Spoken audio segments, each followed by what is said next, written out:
그러한 예배 되기를 위해서 기도하시길 바랍니다.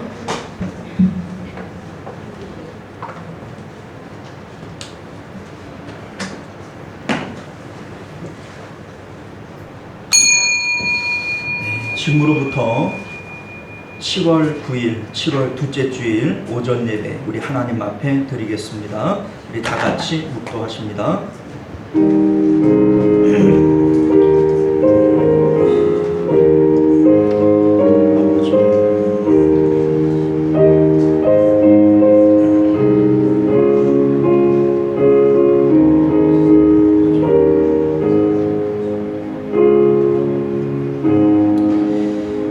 나의 영혼이 잠잠히 하나님만 바라며 나의 구원이 그에게서 나오는도다.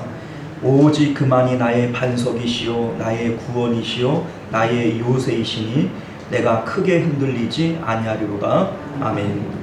존귀하시고 은혜로우신 우리 주 하나님, 오늘도 주님을 사모하는 마음으로 주님 품으로 달려나왔습니다. 목마른 사슴이 시냇물을 찾기에 갈급한 심령으로 주님 앞에 예배하오니 오늘도 우리 마음 가운데 주의 단비를 내려주옵시고 성령으로 충만케 하시옵소서. 우리 마음이 하나님으로 기쁨을 얻게 하시고 하나님으로 평강을 덧입는 저희들 되게 하여 주옵소서. 거룩하신 우리 주 예수님 이름으로 간절히 기도드리옵나이다. 아멘. 우리 찬송가 31장 함께 찬양합니다.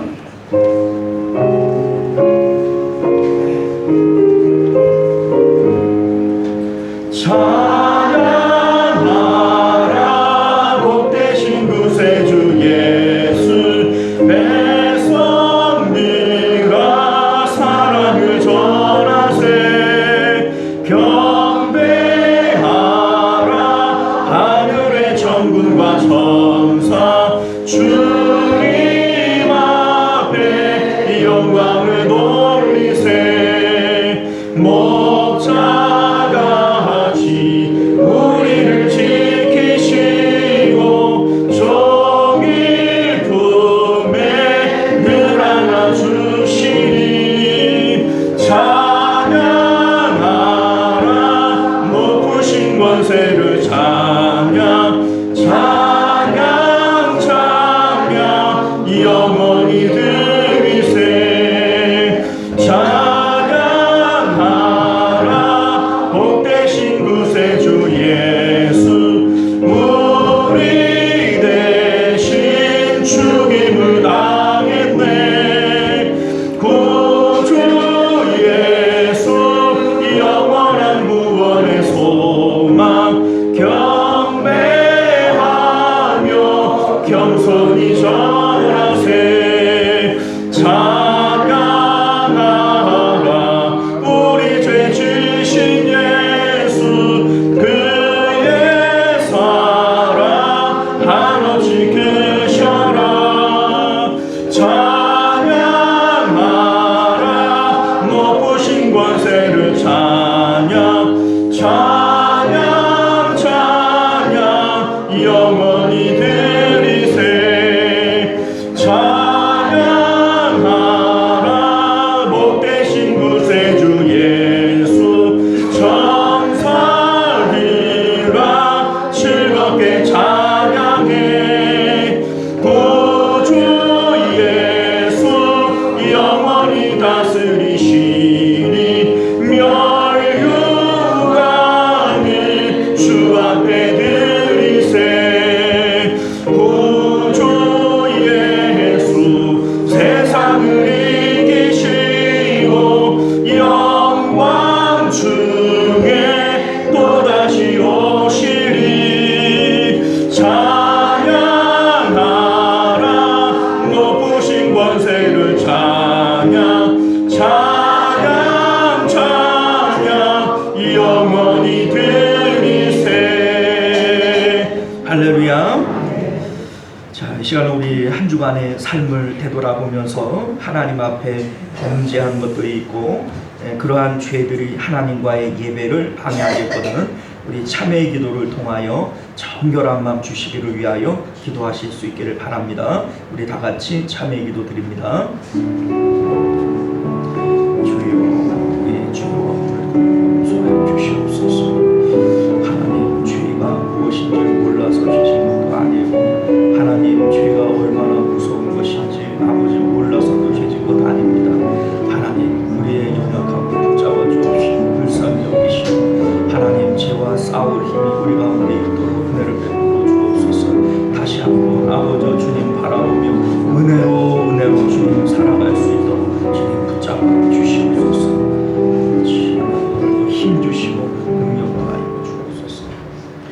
우리가 우리 죄를 자백하면 저는 미쁘시고 의로우사 우리 죄를 사하시며 모든 불의에서 우리를 깨끗게 하실 것이요 그러므로 이제 그리스도 예수 안에 있는 자에게는 결코 정죄함이 없느니라.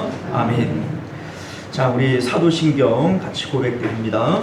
전능하사 천지를 만드신 하나님 아버지를 내가 믿사오며 그 외아들 우리 주 예수 그리스도를 믿사오니 이는 성령으로 잉태하사 동정녀 마리아에게 나시고 본디오 빌라도에게 고난을 받으사 십자가에 못 박혀 죽으시고 장사한 지 사흘 만에 죽은 자 가운데서 다시 살아나시며 하늘에 오르사 전능하신 하나님 우편에 앉아 계시다가 저리로서 산 자와 죽은 자를 심판하러 오시리라. 성령을 믿사오니 거룩한 공예와 성도가 서로 교통하는 것과 죄를 사하여 주시는 것과 몸이 다시 사는 것과 영원히 사는 것을 믿사옵나이다. 아멘.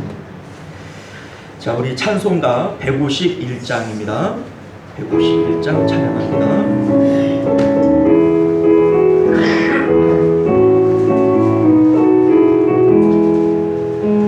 만왕의 왕 내 주께서 왜 거처당했나 이 벌레 같은 날 위해 피 보여 흘렸네. 아멘. 십자가 내가 처음 볼 때에 나의 맘에 큰 고통 사라져 오늘 믿고서 내 눈 밝았네. 참 내 기쁨 영원하도다. 주 십자가 못 박히면서 죄함 아닌가. 그 공유함과 그 은혜 말할 수 없도. 아멘 아멘. 십자가 내가 처음 볼 때에 나의 맘에 큰 고통 사라져 오늘 믿고서 내 눈 밝았네. 참 내 기쁨 영원하도다. 누로로도 그 은혜 다 갚을 수 없네. 나 주님께 몸 바쳐서 주의 일 힘쓰리. 아멘. 십자가 내가 처음 볼 때에 나의 맘에 큰 고통 사라져 오늘 믿고서 내 눈 밝았네. 참 내 기쁨 영원하도다. 할렐루야. 네, 시간은 우리를 대표해서 최강성 집사님 기도하시겠습니다.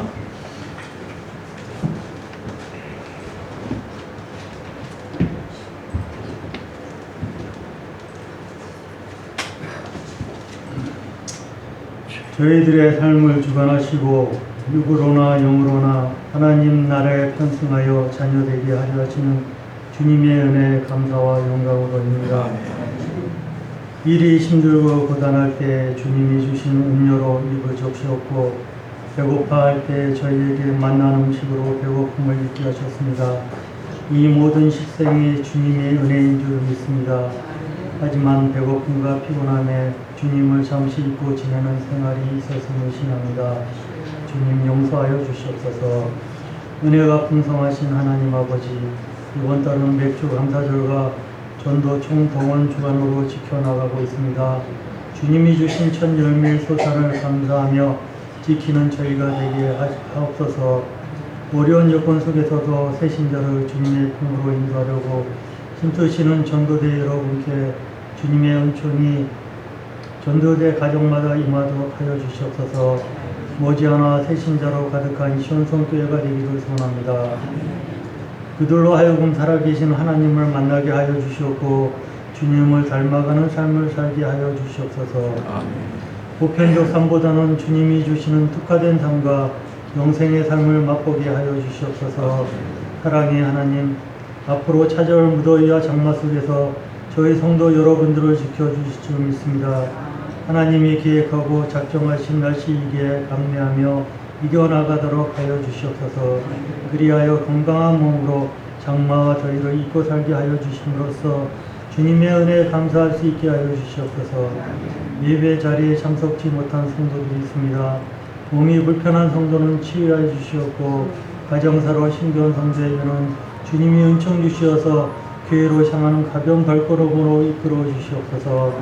교회를 위하여 일하시는 모든 기관에 주님이 축복하여 주시옵고, 연로하신 원로 목사님도 주님이 건강으로 지켜주실 줄 믿습니다. 주님의 말씀 전하시는 담임 목사님도 말씀이 향기가 되어 살아계신 주님의 모습이 향기로 전달되는 놀라운 은혜가 있기를 소원합니다. 이 모든 말씀 예수님 이름으로 기도드렸습니다.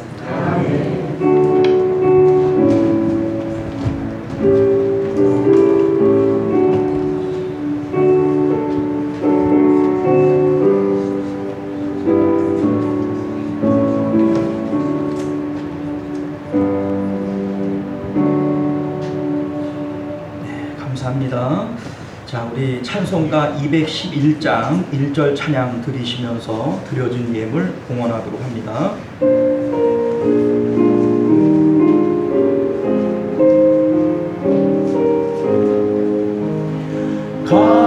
값비싼 향유를 주께 드림 막달라 마리아 본받아서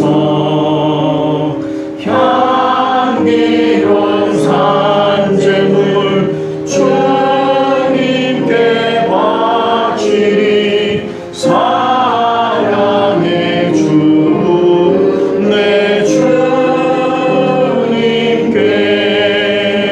아멘. 할렐루야. 자, 우리 하나님 앞에 11조 예물, 선교 예물, 또 감사 예물, 또 주일원금 이렇게 드려졌습니다. 우리 드린 예물을 위해서 우리 함께 기도하겠습니다. 존귀하시고 은혜로우신 우리 주 하나님, 우리가 주님 사랑하는 마음으로 또 주님 믿는 그 믿음으로 주님 앞에 예물 가지고 나왔습니다. 우리 하나님께서 드린 손길들 일일이 기억하시고 그들의 믿음대로 그들의 정성대로 그 삶 가운데 풍성한 은혜들을 더하여 주시옵소서. 우리 하나님께서는 즐겨 내는 자들을 사랑하신다 말씀하신 것은 하나님께서 예물을 원하시는 것이 아니라 그 즐겨하는 마음을 원하시는 것임을 믿습니다.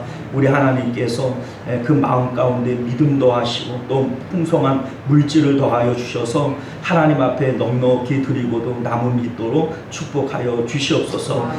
혹 또 드리고 싶은 마음은 있지만 물질이 없어서 또 믿음이 부족해서 드리지 못한 손길들이 있습니까? 우리 하나님께서 긍휼히 여기시고 불쌍히 여겨주셔서 넉넉히 드릴 재물이 있게 하시고 또 믿음을 주셔서 하나님 앞에 기쁜 마음으로 마음껏 드리고도 남음 있도록 축복하여 주옵소서. 거룩하신 우리 주 예수님 이름으로 간절히 기도드리옵나이다. 아멘. 자, 우리 주보 통해서 우리 교회 소식부터 전해드리겠습니다. 서로 사랑하고 격려하며 모이기를 힘쓰는 교회가 됩시다. 무더운 여름철 일사병, 식중독 등 건강에 유의하시기 바랍니다. 다음 주일은 우리 정재철 목사님을 모시고 우리 초청 말씀을 받도록 하겠고요. 예배 안내 드릴게요. 우리 수요일 날 제가 출타를 하게 되어서 예배를 못 드리게 됐어요. 우리 이제 수요 예배 나오시는 분들은 가정에서 말씀과 기도로 드리시기를 바랍니다. 자, 오늘은 둘째 주일이니까 1여 3여 전도회가 되겠네요.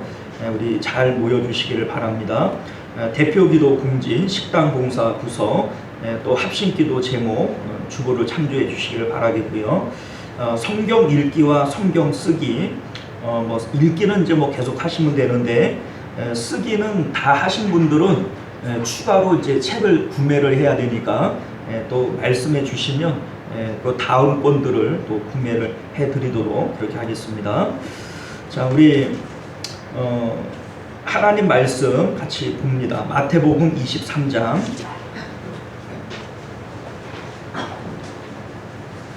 마태복음 23장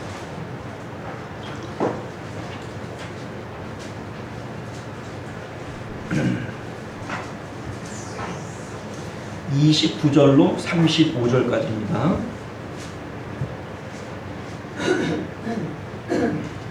자, 우리 찾으신 줄 믿고 한 절씩 교독하여 읽도록 합니다. 화 있을진저 외식하는 서기관들과 바리새인들이여, 너희는 선지자들의 무덤을 만들고 의인들의 비석을 꾸미며 이르되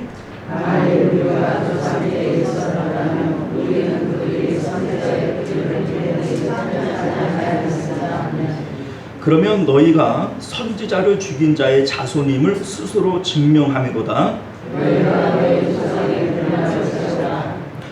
뱀들아, 독사의 새끼들아, 너희가 어떻게 지옥의 판결을 피하겠느냐?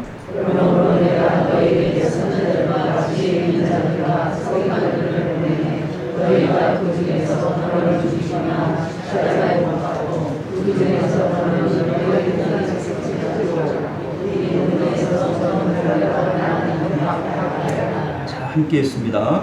그러므로 의인 아벨의 피로부터 성전의 제단 사이에서 너희가 죽인 바게라의 아들 사가랴의 피까지 땅 위에서 흘린 의로운 피가 다 너희에게로 돌아가리라. 아멘. 자, 우리 기도하겠습니다. 존귀하시고 은혜로우신 우리 주 하나님, 우리가 하나님을 예배하던 중 이제 주의 말씀을 받을 시간이 됩니다. 겸손한 마음 주시고 또 주의 말씀을 사모하는 마음을 주셔서 하나님의 말씀이 우리 가운데 역사하실 수 있도록 하나님 주님 앞에 마음문을 활짝 여는 저희들 되게 하여 주옵소서. 거룩하신 우리 주 예수님 이름으로 간절히 기도드리옵나이다. 아멘.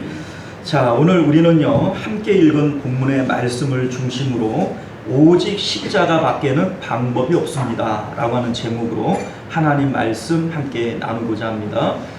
오직 십자가 밖에는 방법이 없습니다.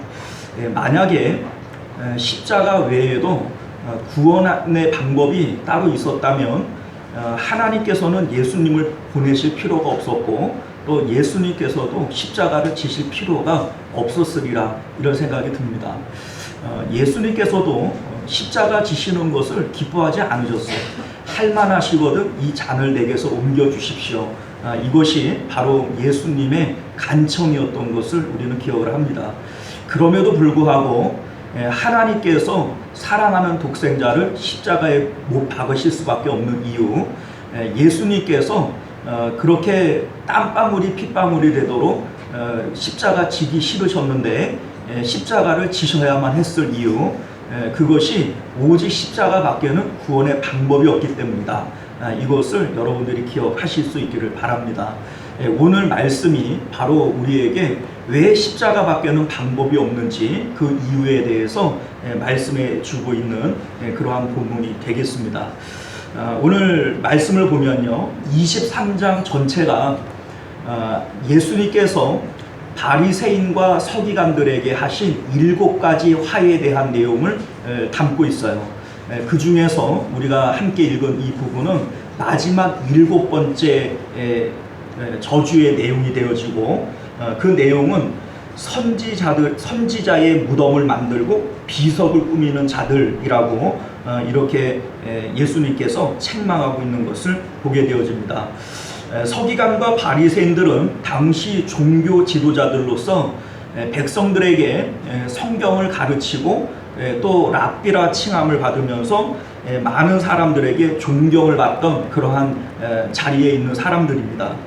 그럼에도 불구하고 예수님께서는 그들의 외식함에 대해서 책망하시고 그로 인해서 우리 13절 말씀을 보면요 그들을 향해 천국문을 가로막고 자기들도 천국에 안 들어가고 남들도 못 들어가게 한다, 이렇게 말씀하시고 또 오늘 함께 읽은 33절 말씀을 보면 너희가 어떻게 지옥의 판결을 피하겠느냐, 이렇게 말씀하시면서 그들에게는 구원이 없다.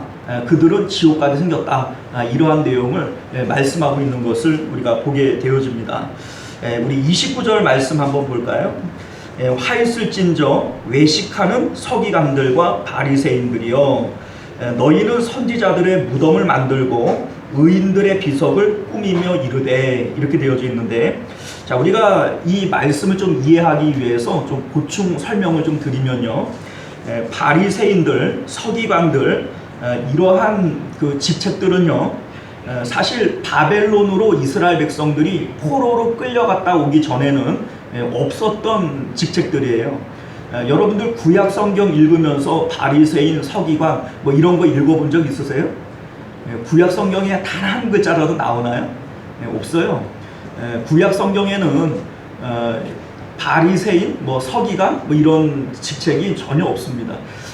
이제 유대 종교 자체가 제사를 중심으로 하는 제사 중심적 종교예요. 그래서 구약에는 제사장이라든지 레위인이라든지 제사를 위해서 필요한 사람들의 직책들만 나오지, 바리새인, 서기관 같은 이러한 율법을 다루는 사람들은 전혀 없는 것을 알게 되어집니다.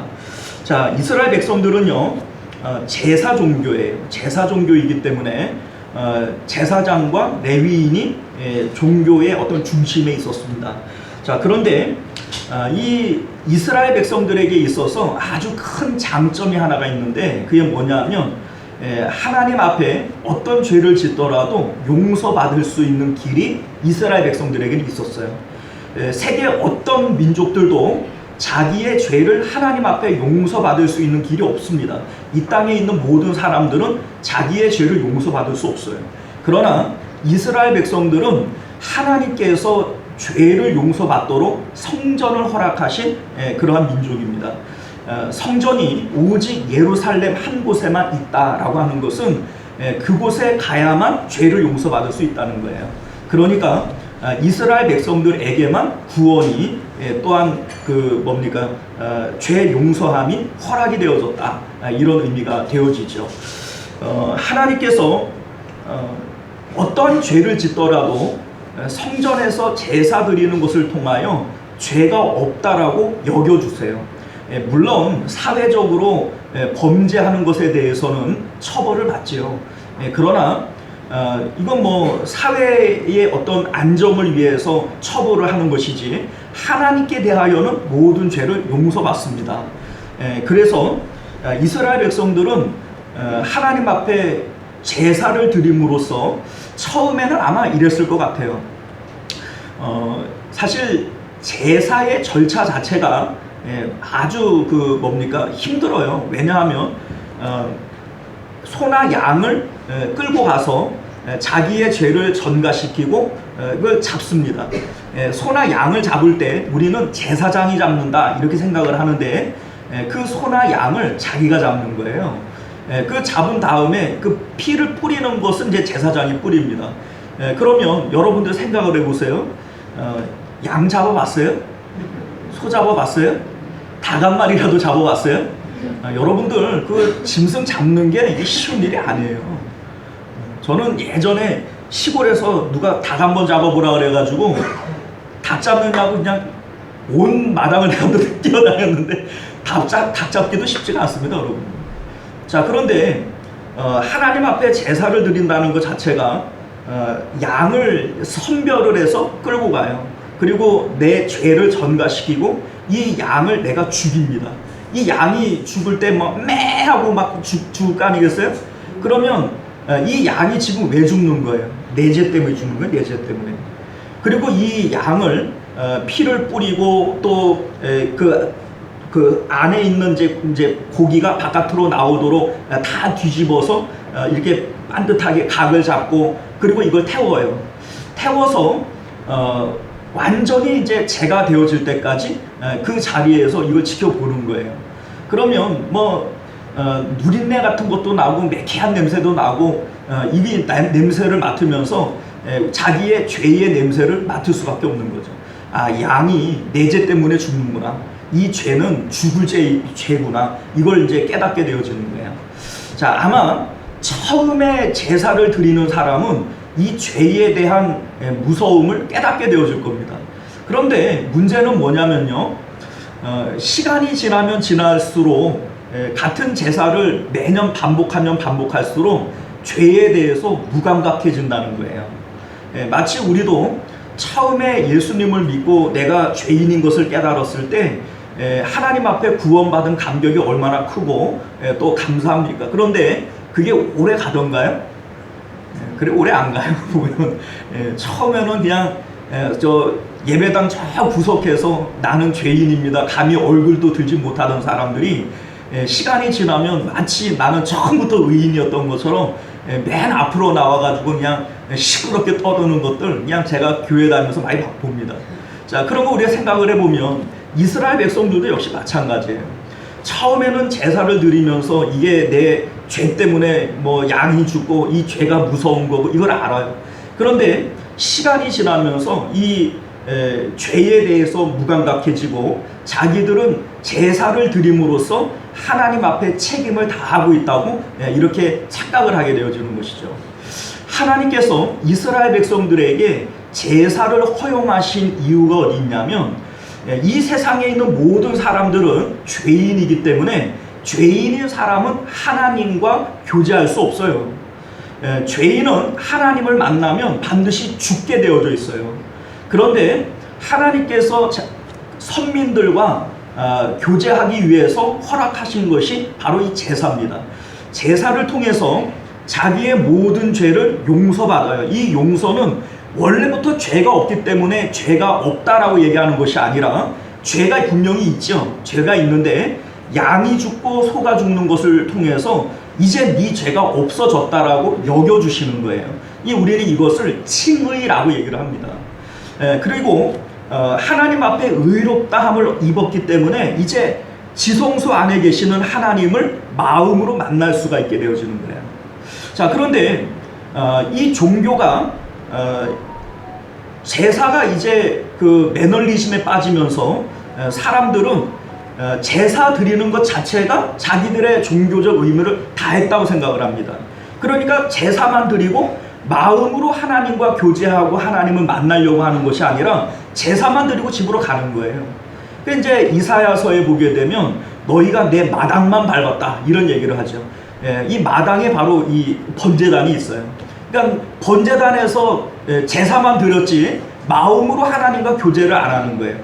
제사를 주신 이유는 마음으로 하나님과 교제하라고 죄를 씻어 주시기 위해서 이 번제단을 주신 건데 하나님 앞에 죄 씻음을 위한 번제는 드리고 마음은 안 드리고 그냥 가버리는 거예요. 그러니까 하나님께서 마당만 밟았다 이렇게 얘기를 하는 겁니다. 이것이 선지자들을 통해서 하나님께서 누누이 이렇게 강조를 해 오셨어요. 너희들 제사가 중요한 것이 아니다. 너희들이 마음을 하나님께 드리고 하나님과 사귀어 살아가는 이 삶이 중요한 것이다. 이거를 여러 번 말씀하십니다. 이제 문서 선교사들이 나타나는 것이 이제 BC 8세기부터인데 이사야를 통해서부터 이런 말씀을 하시거든요. 여호와께서 말씀하시되 너희의 무수한 재물이 내게 무엇이 유익하뇨? 나는 순양의 번제와 살찐 짐승의 기름에 배불렀고 나의 수송아지나 어린 양이나 순염소의 피를 기뻐하지 아니하노라 이런 말씀을 하세요. 그러니까 제사를 하나님께서 원하시는 것이 아니다 이런 말씀을 하시죠. 여러분들 이제 아시다시피 이제 말라기 1장 10절 말씀을 보면 누가 사람들이 내게 와서 제사를 드리지 못하도록 누가 성전문을 좀 걸어 잠궈줬으면 좋겠다 이렇게도 말씀하시는 것을 보게 되고요. 이제 이스라엘이 멸망당하기 전에 마지막 선지자가 예레미야인데 예레미야는 이런 얘기를 해요. 너희들이 반드시 멸망당할 거다. 그것은 너희들이 제사를 드리지 않았기 때문이 아니라 하나님의 말씀을 지키지 않았기 때문이다. 이런 얘기를 하면서 이 나라가 반드시 바벨론에 멸망할 것이고 하나님께서는 70년 만에 이 나라를 회복해 주실 것이다. 이런 예언의 말씀을 하게 되어지는 것을 보게 됩니다.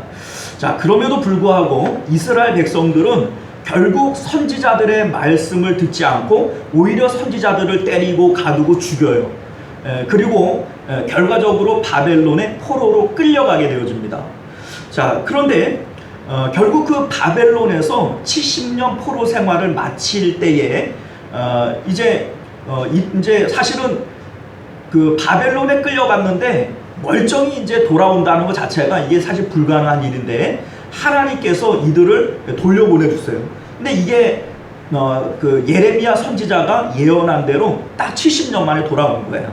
그러니까 이 사람들이 당시에는 이제 예레미야가 자꾸 망한다 이런 얘기를 하니까 이 예레미야를 어두운 구덩이에다가 이제 던지고 고생의 떡과 고생의 물을 마시게 하고 뭐 이렇게 했는데 결국은 예레미야의 말대로 됐어요, 안 됐어요? 됐지요. 그러니까 그때부터 이 예레미야를 큰 선지자로 여깁니다. 그러니까 여러분들 이제 예수님께서 마태복음 16장에 보면 인자를 누구로 하느냐 이렇게 물을 때 사람들이 그런 얘기를 하잖아요. 뭐 더러는 엘리야, 뭐 더러는 예레미야 이런 얘기를 하죠. 사람들이 예레미야를 큰 선지자로 여기는 거예요. 엘리야와 같이, 예레미야와 같이 이렇게 큰 선지자로 여기는 거예요. 이 예레미야에 의해서 이스라엘이 왜 멸망했냐? 제사 안 드려서가 아니라 말씀 안 지켰기 때문이다. 이렇게 얘기를 했기 때문에 바벨론에서 포로로 갔다가 풀려난 사람들이 와가지고 중점적으로 했던 일이 뭐냐면 회당을 만들고 또 서기관을 통하여 율법을 필사하고 관리하고 가르치는 이런 일들을 했어요. 이게 이제 바로 서기관들입니다. 그리고 말씀을 잘 지켜야 된다 이렇게 생각을 해서 말씀 지키기로 결단을 하고 이렇게 열심히 지켰던 사람들이 이 바리새인들이에요. 바리새인들은 율법을 잘 지키기 위해서 율법을 세부 항목으로 613가지나 되는 이러한 조항으로 만들고 이 조항들 가운데 어떤 것이 큰 계명이냐 어떤 것이 중요한 계명이냐 이러한 것들을 또 논의해 가지고 율법을 잘 지키려고 애썼던 인물들 이게 바로 바리새인들입니다. 자, 그런데 29절 말씀을 보면 이렇게 돼 있어요. 화 있을진저 외식하는 서기관들과 바리새인들이여 너희는 선지자들의 무덤을 만들고 의인들의 비석을 꾸미며 이렇게 돼 있는데 무덤을 만들고 비석을 꾸민다 이 말의 의미는요 선지자들의 뜻을 개선한다 그들이 원하는 삶을 표방한다 이런 의미를 담고 있는 거예요. 그러니까 존경하는 사람들의 이 무덤을 크게 만들어주고 그 무덤을 이쁘게 꾸미고 이렇게 하는 거 아니겠어요? 그러니까 이제 그 뭡니까? 우리나라도 이제 뭐 현충원 뭐 이런 것들 이제 왜 현충원 같은 거를 만들어요? 나라를 위해서 헌신한 분들 이분들을 기리면서 우리도 애국하자 이런 마음으로 그거 만드는 거거든요. 자, 마찬가지로 여기에 이제 나오는 선지자들의 무덤을 만들고 이제 이 무덤을 꾸며주는 거예요. 이거는 그들을 존경하고 그들의 말을 따르겠습니다. 이러한 의미로서 이렇게 하는 것이죠. 자, 그 다음 절 30절을 보면요. 만일 우리가 조상 때에 있었더라면 우리는 그들이 선지자의 피를 흘리는데 참여하지 아니하였으리라 하니 자, 이게 무슨 얘기냐면 우리 조상들은 선지자들을 때리고 가두고 죽이고 뭐 이렇게 했는데 우리는 그들과는 다르다는 거예요. 만약에 우리가 그때 있었으면 우리는 그런 데 참여하지 않았을 것이다. 이렇게 얘기를 하는 것이죠. 자, 그런데 참 재미있는 것은 뭐냐면 예수님께서 이 말 앞에 초를 치세요. 이제 31절 이하의 말씀을 보면 우리가 보통 누군가가 우리 조상 때의 잘못을 우리는 결단코 범하지 않을 겁니다. 우리는 다르게 살 겁니다. 이런 얘기를 하면 잘했다 칭찬해주고 격려해주고 이렇게 해야 되지 않겠어요? 자, 예를 들어서 조상 대대로 범죄자 집안이 있다고 칩시다. 그런데 이 후손들이 모여가지고 이제 우리는 우리 조상들처럼 범죄하지 않고 우리는 착하게 모범적으로 살겠습니다. 이렇게 결정을 했어요. 그러면 칭찬하고 격려하고 그래 잘 생각했다 이렇게 해줘야 되지 않겠어요? 그런데 예수님께서는 이 말 앞에 바리새인들에게 초를 쳐요. 31절 말씀을 보면 그러면 너희가 선지자를 죽인 자의 자손임을 스스로 증명함이로다. 이게 무슨 얘기입니까? 너희 스스로가 너희 조상들과 전혀 다름없고 똑같은 인간들이라는 것을 너희 스스로 지금 얘기하는 거다. 이런 얘기가 되는 거예요. 우리 32절도 보면요. 너희가 너희 조상의 분량을 채우라. 자, 이 채우라고 하는 게 무슨 얘기냐면 조상들이 벌을 받았는데 이 조상들이 받은 벌이 온전한 벌이 아닌 거예요. 하나님이 긍휼히 여기시고 이 벌을 감하여 준 거예요. 그런데 너희들이 지금 말하는 꼴을 보니 너희는 너희 조상들과 전혀 다르지 않다. 그러니 조상이 받을 남은 벌을 너희들이 채워라. 지금 이런 얘기입니다. 33절 말씀 보면요. 뱀들아 독사의 새끼들아 너희가 어떻게 지옥의 판결을 피하겠느냐 이렇게 말씀합니다. 그러니까 결과적으로 이들이 받을 판결은 지옥밖에는 없다. 이런 말씀을 하고 계신 것이죠. 자, 그렇다면 예수님께서는 왜 이들의 말에 이렇게 초를 치시고 혹독하게 말씀하시는 것일까? 자, 우리 33절 말씀 한번 볼까요? 이유는 이제 33절을 보면 알아요. 뱀들아 독사의 새끼들아 이렇게 얘기를 합니다. 자, 바리새인들 서기관들을 향해서 예수님께서 뱀들아 독사의 새끼들아 이렇게 얘기를 하는데 여기에 나오는 뱀, 독사 이것은요 창세기에 나오는 뱀이 하와를 유혹하고 아담을 유혹했던 이 내용을 근거로 갖고 있는 거예요. 자, 이제 이스라엘 백성들은 그래서 이 뱀을 사단의 상징물로도 보고 이 가증한 이제 짐승으로 이렇게 보지요. 자, 근데 여러분들 생각을 해봅시다. 에덴 동산에 있었던 이 일들은요, 사실은 어떤 하나의 에피소드를 얘기하고 있는 것이 아니라 큰 상징성을 담고 있어요. 자, 예를 들면 선악과를 먹는다라고 할 때 이 선악과가 의미하고 있는 것은 무엇일까? 이게 바로 판단이라고 하는 것을 의미하는 겁니다. 자, 판단이라고 하는 것이 무슨 뜻이냐면 하나님께서 선악과를 먹지 말라 이렇게 얘기를 했어요. 자, 그러면 먹지 않으면 하나님 말씀대로 하는 것이고 이게 선입니다.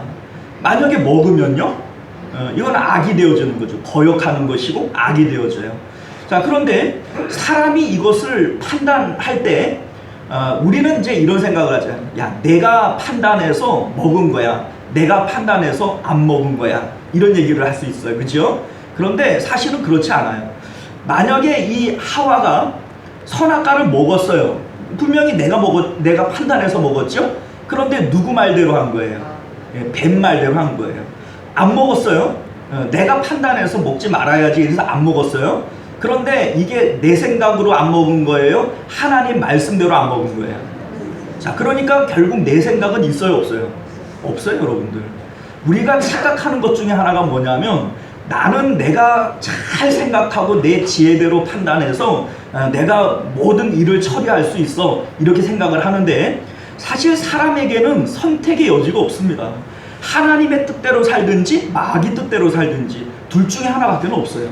사람들은 이거를 착각을 하고 내가 생각해서 내가 판단해서 내 뜻대로 산다 이렇게 생각을 합니다. 아니에요. 여러분들 뜻대로 사는 건 아무것도 없어요. 하나님 뜻대로 살던 마귀 뜻대로 살던 이것밖에는 없다는 것을 여러분들 아셔야 됩니다. 자, 그런데 이 선악과라고 하는 것 자체가 스스로 판단하는 것을 의미하는 거예요.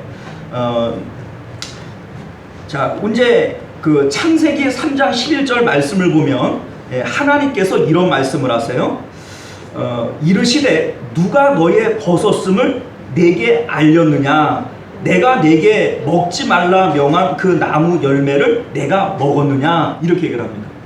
자, 그러니까 사실 이게 재밌는 것이 누가 너의 벗었음을 내게 알렸느냐? 야, 눈이 있으면 벗은 건 알 텐데, 그죠? 예? 아니, 이거를 누가 알려줘야지 압니까? 자기 벗은 거를 한번 벗어봐요. 안 하구나. 예? 자, 여러분들 벗은 거를 누가 알려줘야 알아요? 자기가 눈으로 보면 알아요? 그냥 보면 알죠?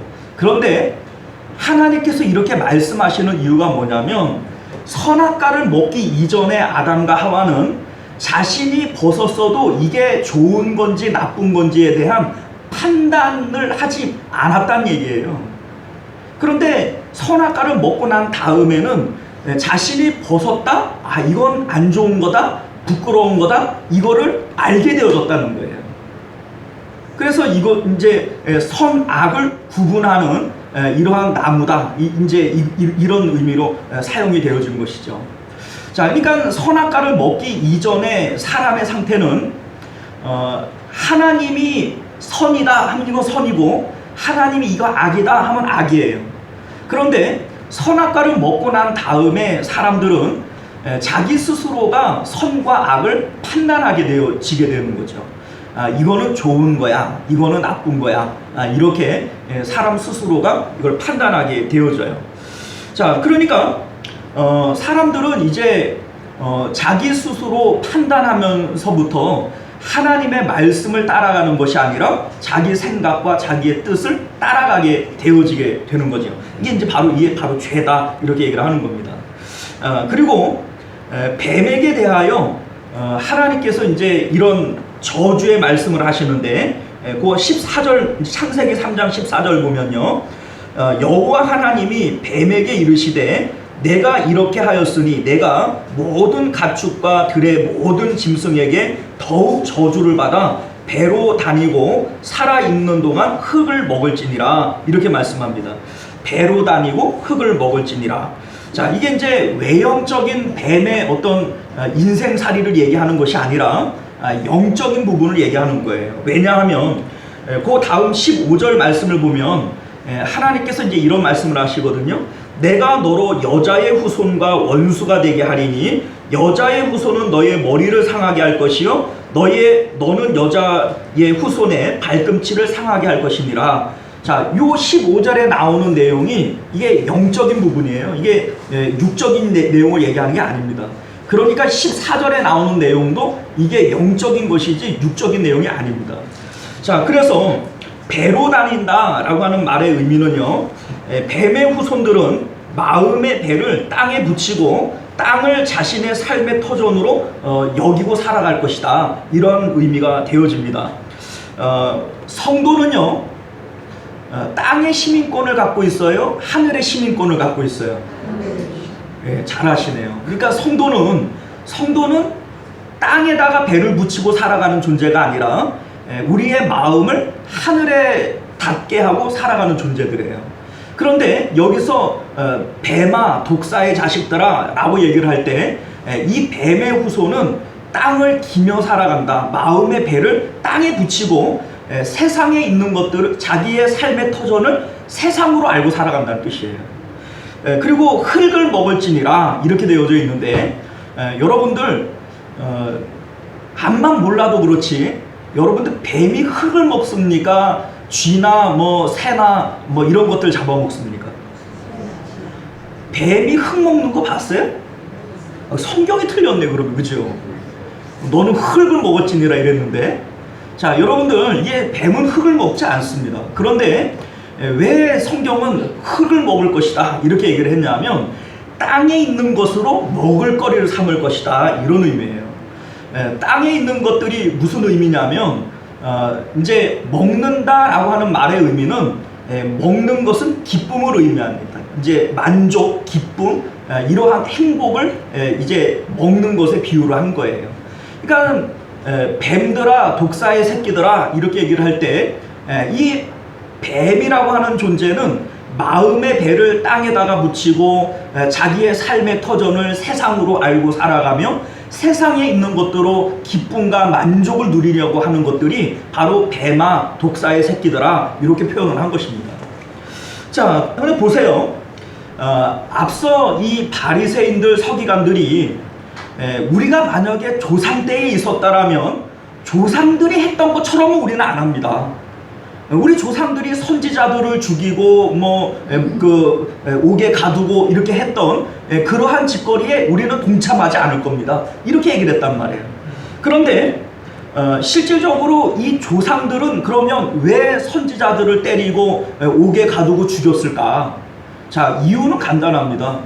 선지자들이 하는 말이 자기들의 뜻에 맞지 않고 자기들에게 원수처럼 느껴졌기 때문에 그래요. 자, 무슨 얘기냐면 이 조상들도 뱀아, 독사의 새끼들아, 이런 존재들이에요. 그래서 세상 가운데 돈 버는 것으로 기쁘고 자식들 잘 되는 것으로 기쁘고 또 그 뭡니까 나라가 부강해지는 것으로 기쁘고 세상에 있는 것들로 기쁨을 누리며 살아가려고 해요. 그런데 선지자들이 와서 하는 말들은 무슨 얘기들이에요? 선지자들은 하나님께 기쁨을 둬야지 세상에 있는 것들로 기쁨을 삼으려고 하는 것이 이게 바로 죄다. 너희들이 그러한 죄를 지었기에 하나님께서 너희들이 기뻐하는 그것들을 빼앗아 가실 것이다. 이게 선지자들이 와서 한 얘기들입니다.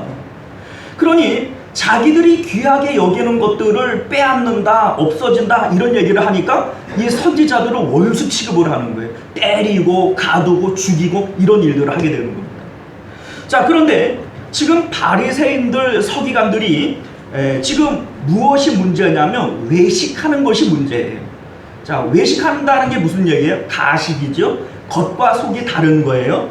자, 그래서 이들은 겉으로는 하나님을 사랑한다고 얘기하고 천국이 있다고 얘기하고 우리가 천국에 들어가야 된다고 얘기하고 말로는 그렇게 거룩한 칙을 하고 살아가요. 그러나 예수님께서 이들의 외식을 지적을 하실 때 뭐라고 얘기를 하는가 볼까요? 우리 23장 6절 봅니다. 6절과 7절을 보면 잔치의 윗자리와 해당의 높은 자리와 시장에서 문안받는 것과 사람에게 랍비라 칭함을 받는 것을 좋아한다 이런 얘기를 합니다. 자, 그러니까 이들은 하나님으로 기뻐하고 있어요? 세상에 있는 것들로 기뻐하고 있어요? 자, 우리 16절 이하의 말씀도 보면 이런 얘기를 해요. 이들이 맹세를 할 때 성전으로 맹세를 하면 아무 일 없거니와 성전의 금으로 맹세를 하면 지킬지니라 이렇게 한다는 거예요. 제단으로 맹세를 하면 아무 일 없거니와 제단 위에 있는 제물로 맹세를 하면 지킬지니라 이렇게 한다는 거예요. 그러면 이들은 성전과 제단을 귀하게 여기는 거예요? 성전의 금이나 제물을 귀하게 여기는 거예요? 그러면 이들의 마음은 하나님께 있습니까? 세상에 있습니까?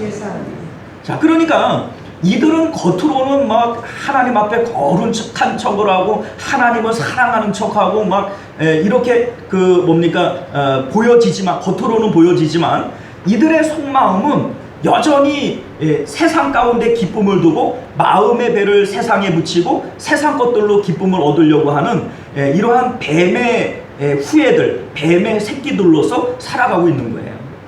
자, 그러면서 하는 말들이 이런 얘기를 하는 거예요. 우리가 만약에 우리 조상들 때에 우리가 있었으면 우리는 조상들처럼은 안 해. 우리 조상들이 그렇게 선지자를 때리고 뭐 가두고 죽이고 이렇게 했던데 우리는 가담하지 않을 거야. 우리는 그들과는 절대 달라 라고 얘기를 하지만 조상들의 마음이 땅에 붙어 있던 것처럼 이들의 마음도 역시 땅에 붙어 있다면 그들이 하는 행동은 똑같을 수밖에 없는 거예요. 그러니까 오늘 말씀에 보면은 너희들이 그렇게 말하는 것이 바로 너희들이 조상들과 똑같다라는 것을 얘기하는 것이다. 이렇게 예수님께서 말씀하고 계신 것입니다. 자, 그러면 우리 34절 말씀 한번 볼까요? 34절을 보면 그러므로 내가 너희에게 선지자들과 지혜 있는 자들과 서기관들을 보내매 너희가 그 중에서 덜어는 죽이고 십자가에 못 박고 그 중에서 덜어는 너희 회당에서 채찍질하고 이 동네에서 저 동네로 따라다니며 박해하리라 이런 얘기를 합니다. 자, 이 말씀이 실질적으로 사도행전에 보면 그대로 응답이 되어지죠. 이들이 베드로와 요한을 옥에 가두고 때리고 그리고 스데반과 야고보를 돌로 쳐서 죽이고 또 그 목을 잘라 죽이고 막 이렇게 다 하지 않습니까? 또 그 뭡니까 사도 바울도 바리새인으로서 예수 믿는 사람들을 핍박하기 위해서 이 동네로 저 동네로 쫓아다니며 다메섹 도상까지 그 조서받으러 가는 거 아니겠어요? 자, 그러니까 똑같이 행동해 안 해요? 조상들과 똑같이 행동을 하는 거예요. 자, 왜 그렇습니까? 근본적으로 조상들이 가지고 있었던 뱀의 마음, 독사의 마음을 이들도 똑같이 갖고 있기 때문에 그래요. 그래서 너희는 뱀들아, 독사의 새끼들아 이렇게 얘기를 하는 것입니다. 자, 우리 35절 말씀도 한번 볼까요? 그러므로 의인 아벨의 피로부터 성전의 제단 사이에 너희가 죽인 바가랴의 아들 사가랴의 피까지 땅 위에서 흘린 의로운 피가 다 너희에게로 돌아가리라. 이렇게 되어져 있는데, 자, 여러분들 아벨이 누구예요? 아벨? 아담의 아들이 이제 아벨이죠. 그러니까 이 성경 예수님께서는 이 아벨을 선지자로 보는 거예요. 선지자로. 그러면서 이가 아벨이 첫 번째 순교자인 거예요. 첫 번째 순교자. 이 아벨이 하나님 사랑을, 하나님 섬기는 것을 이걸 이제 보여주다가 결국은 죽은 거죠. 자, 여기 이제 사가랴라고 하는 인물은 이제 비교적 최근에, 이제 예수님 당시로서는 최근의 일인데요. 역대하 24장 20절 이하의 말씀을 보면 요아스 왕 때에 하나님의 말씀을 전하다가 백성들에게 돌에 맞아 죽습니다. 이제 스데반이 돌에 맞아 죽는 것처럼 이제 조상들 때에 이 이제 그 요아스 때에 돌로 쳐 죽인 것처럼 이 시대 가운데에도 스데반을 돌로 쳐 죽이는 거죠. 똑같이 행동하는 거예요. 자, 그런데 이게 지금 뭐 얘기하자는 거냐면, 아벨은 아담의 아들, 이제 아담의 아들이니까 아주 옛날이죠. 그리고 요 사가랴라고 하는 인물은 예수님 때로부터는 아주 비교적 가까운 옛날이에요. 그러니까 처음부터 최근까지 한결같이 인류의 역사는 반역의 역사였다. 이걸 보여주는 겁니다. 인류의 역사는요, 처음부터 마음이 땅에 붙어 있기 때문에 하나님을 섬길 줄 모르는, 하나님을 사랑할 줄 모르는 반역의 역사였다라고 하는 것을 보여주고 있는 것입니다. 자, 우리 이제 37절 말씀도 보면 예수님께서 탄식을 하시죠. 예루살렘아 예루살렘아 선지자들을 죽이고 내게 파송된 자들을 돌로 치는 자여, 암탉이 그 새끼를 날개 아래에 모음같이 내가 내 자녀를 모려한 일이 몇 번이더냐. 그러나 너희가 원하지 아니하였도다. 이런 얘기를 합니다. 자, 그러니까 하나님의 백성들이 하나님께서 돌아오라 돌아오라 이런 말씀을 하시는데 전혀 마음을 아파하지도 않고 돌아오지도 않으니 이제는 예수님께서 마음이 아파하시는 거예요. 그러면서 내가 너희를 모으려고 한 적이 몇 번이나 되느냐. 그러니까 하나님께서 선지자들을 얼마나 많이 보냈냐. 그러나 너희가 원치 않았다. 이런 얘기를 하시는 거예요. 왜 원치 않습니까? 이들은 세상 가운데 기쁨을 느끼고 만족을 느끼고 행복을 느끼며 살아가려고 해요. 선지자들이 얘기하는 것은 하나님께 마음을 두어야 한다. 하나님으로 기뻐해야 된다. 이게 이제 선지자들이 하는 얘기들이니까 이들이 원치 않았던 거예요. 자, 여러분들, 우리가 이제 30절과 31절 말씀 한번 보면요. 만일 우리가 조상 때에 있었더라면 우리는 그들이 선지자의 피를 흘리는데 참여하지 아니하였으리라 하니, 그러면 너희가 선지자를 죽인 자의 자손임을 스스로 증명함이로다. 이런 얘기를 하세요. 자, 우리 이제 생각을 해보면 이 말씀이 참 이상하게 느껴지는데,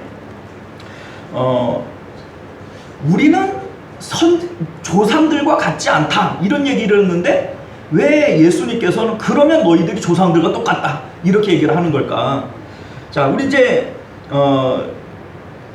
이렇게 말씀하시는 이유가 어디 있냐면 이들의 외식함 때문에 그렇습니다. 외식함. 자, 만약에 이들이 외식하지 않고, 이제 바리새인들이 외식하지 않고 하나님 앞에 진실된 마음으로 섰다면 이렇게 말을 할 수 없었을 것이다 라고 하는 것을 말씀하는 거예요. 자, 왜냐하면 아벨의 죄로부터 사가랴 때까지 인류의 역사는 반역의 역사였어요. 반역의 역사였어요. 그러니까 율법을 잘 지키려고 하는 사람이면 사람일수록 사람의 마음 가운데 있는 더러움을 발견하게 될 것입니다. 자, 로마서 3장 20절 말씀을 보면요, 사도 바울이 이런 얘기를 해요.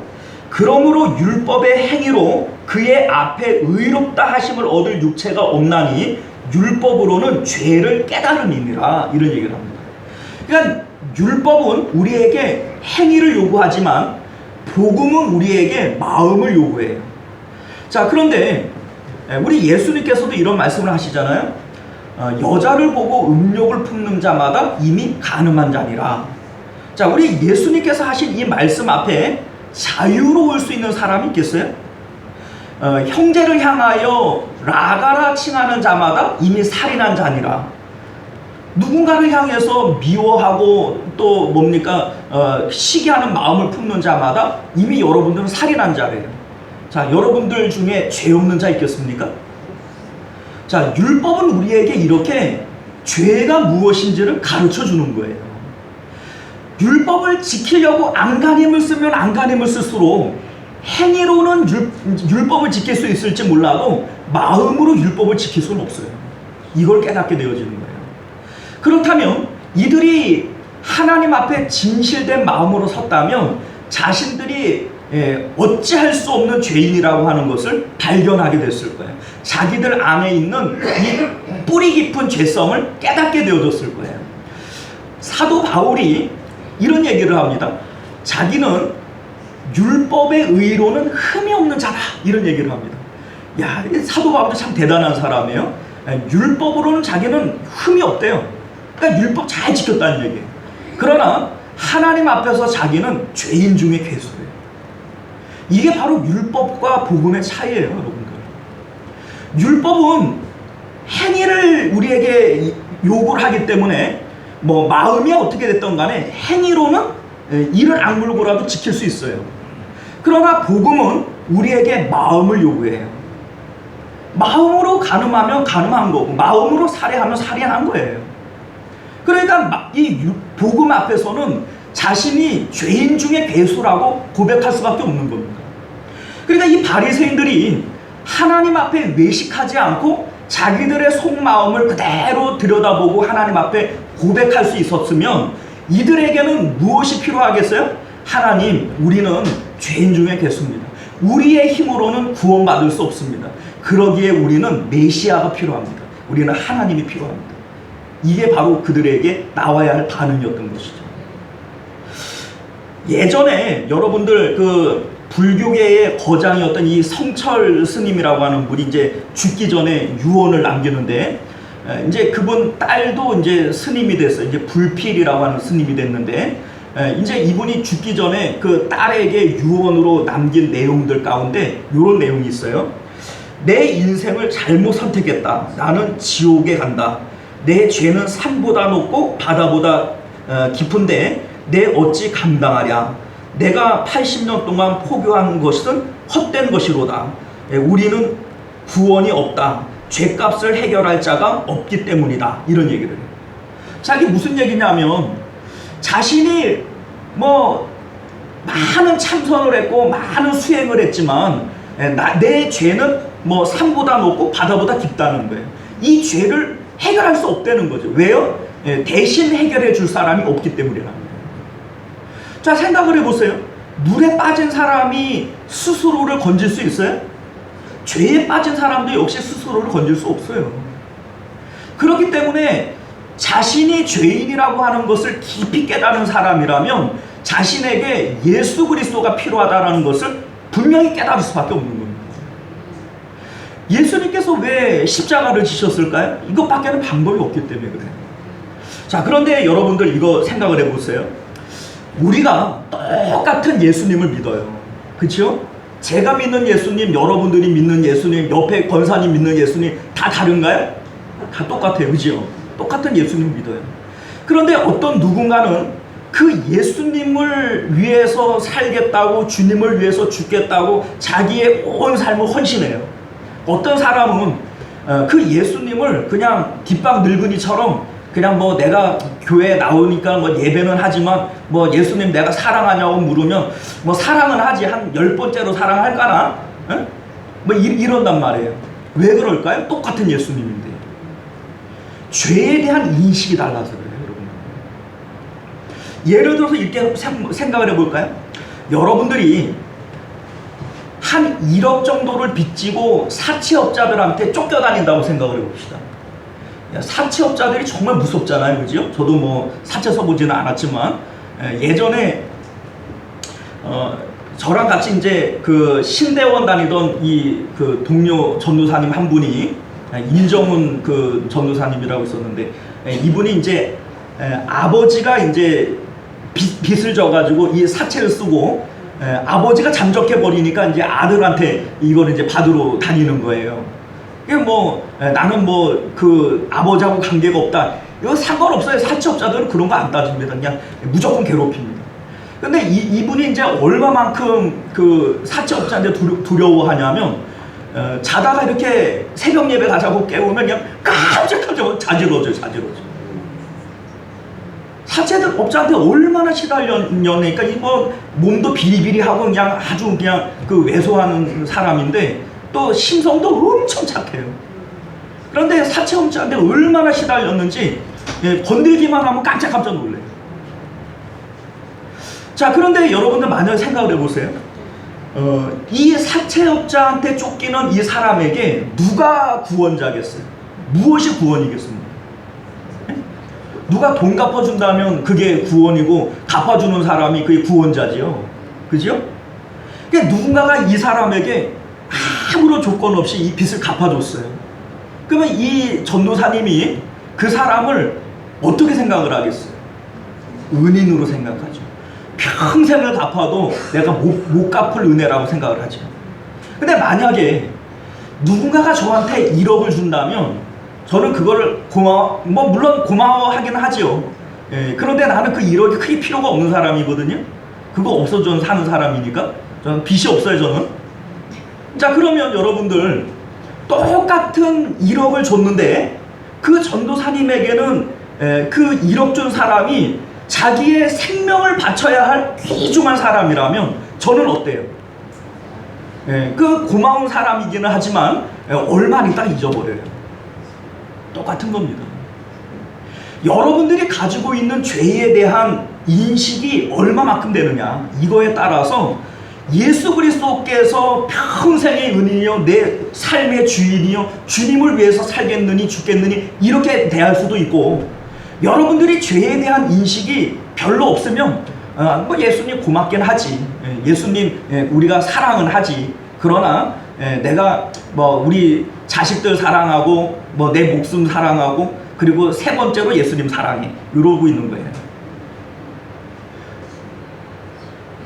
사랑하는 성도 여러분, 오늘 말씀을 보게 되어지면 바리새인들 서기관들을 향해서 예수님께서 왜 이렇게 혹독하게 말씀을 하십니까? 이들은 자기의 마음 앞에 정직하지 못했던 거예요. 자기의 안에 있는 이 죄를 깊이 있게 들여다보지를 못한 거예요. 그러니까 우리는 조상들과는 다르다, 우리는 그런 죄 안 짓는다 이렇게 얘기를 하지만 사람들 마음 가운데 있는 이 뿌리 깊은 죄성은 똑같이 가게 만드는 겁니다. 오늘 저와 여러분들이 우리 안에 있는 죄성을 바라볼 수 있기를 바라요. 우리 안에 있는 깊은 죄성을 바라보는 자들은 우리에게는 구원자가 필요합니다. 예수님이 필요합니다. 주님밖에는 없습니다. 이러한 대답이 우리 가운데 나오게 될 줄 믿습니다. 우리가 오늘 이 말씀을 통하여 더욱 주님 사랑하실 수 있는 저와 여러분들 되시기를 바랍니다. 기도하겠습니다. 존귀하시고 은혜로우신 우리 주 하나님, 오늘 우리에게 주시는 하나님의 귀한 말씀 우리 마음 가운데 새기게 하여 주옵소서. 우리는 마치 아무런 죄가 없는 사람들인 것처럼, 처음부터 의인들이었던 것처럼 주님 앞에 나서고 있지는 않습니까? 하나님, 우리 죄와 우리는 직면하게 하시고, 하나님 외식하지 않고 정직한 마음으로 우리 안을 들여다본다면, 하나님 나는 죄인입니다. 우리 하나님, 나는 그래서 주님이 필요합니다. 주님 밖에는 나를 구원할 자가 없습니다. 우리는 이러한 결론에 도달하게 될 것입니다. 우리 하나님, 바리새인들이 서기관들이 외식함으로 예수님에게 그렇게 책망을 받았다면 혹 우리 안에도 동일한 그러한 외식이 있지는 않습니까?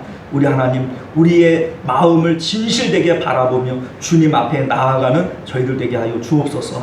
거룩하신 우리 주 예수님 이름으로 간절히 기도드리옵나이다. 아멘. 자, 우리 찬송가 415장 함께 찬양하시고요, 우리 축도로 예배를 마치겠습니다.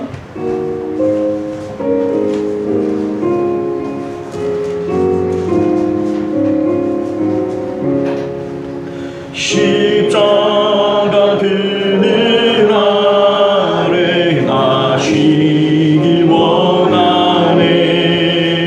저 햇볕이 또 짐이 무거워 이 세상과 같은 세상에 늘 방황할 때에 주 십자가의 그늘에 내 싣고 찾았네. 내 눈을 밝히 떠서 저 십자가 볼 때 날 위해 고난 당하신 주 예수 보인다. 그 형상 볼 때 내 맘에 큰 찔림 받아서 그 사랑 감당 못하여 눈물만 흘리네. 십자가 그늘에서 나 길이 살겠네. 나 사모하는 광채는 주 얼굴 보니라. 이 세상 나를 버려도 나 도려움 없네. 나의 살야 없는 영광은 십자가 보니라. 아멘. 자, 우리 함께 자기 목소리로 좀 기도했으면 좋겠습니다. 자신의 죄의 깊이를 깨닫는 사람은 예수 그리스도가 얼마나 귀한지를 압니다. 사채업자에게 쫓겨다니는 것처럼 죄의 값은 우리를 평생을 쫓아다닙니다. 그런데 그 죄의 두려움이 얼마나 큰 것인지에 대해서 깨닫는 사람일수록 주님을 더욱 깊이 사랑할 수밖에 없습니다. 우리가 이 시간 함께 기도하실 때 하나님, 우리는 외식함으로 내 죄의 깊이를 깨닫지 못하고 있지는 않습니까?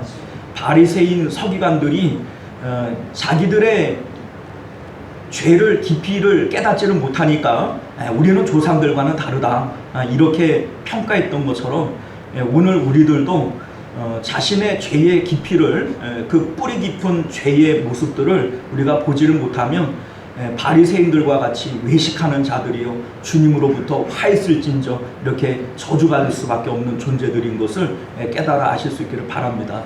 이 시간 우리 함께 기도하실 때 하나님, 주님 앞에 진실한 모습으로 살게 하시고 우리는 주님이 꼭 필요한 존재인 것을 깨닫게 하옵소서. 우리 함께 기도하실 수 있기를 바랍니다. 은혜로우신 우리 하나님 아버지, 감사합니다. 오늘도 우리에게 귀한 말씀을 통하여 우리에게 은혜를 허락하여 주셨는데, 우리 하나님, 우리는 주님이 필요합니다. 우리의 힘과 우리의 능력으로는 아무것도 우리는 할 수 없습니다. 우리 하나님이여, 우리 행한 것은 죄밖에는 없고 우리가 가진 것은 아버지 죄밖에는 없습니다. 우리 하나님이여, 이 죄로부터 누가 우리를 구원할 수 있겠습니까?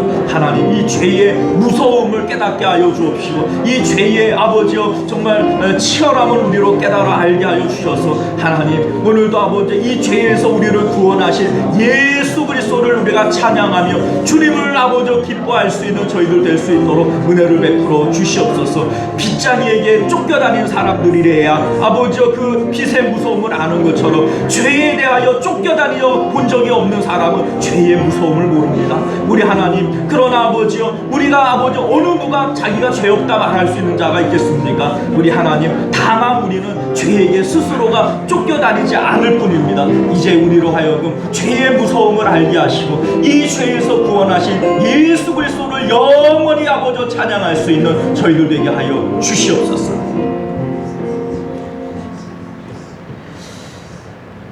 은혜로우신 우리 주 하나님, 빚쟁이에게 쫓겨다니지 않은 사람은 빚의 두려움을 모릅니다. 죄에 대해서 깊이 생각하지 않고 죄에 쫓겨다녀 본 적이 없는 사람은 죄의 무서움을 모릅니다. 오늘날 우리들이 외식함으로 죄와 직면하지 않으면 죄의 두려움을 모르고, 죄의 두려움을 모르면 예수 그리스도의 귀함도 모릅니다.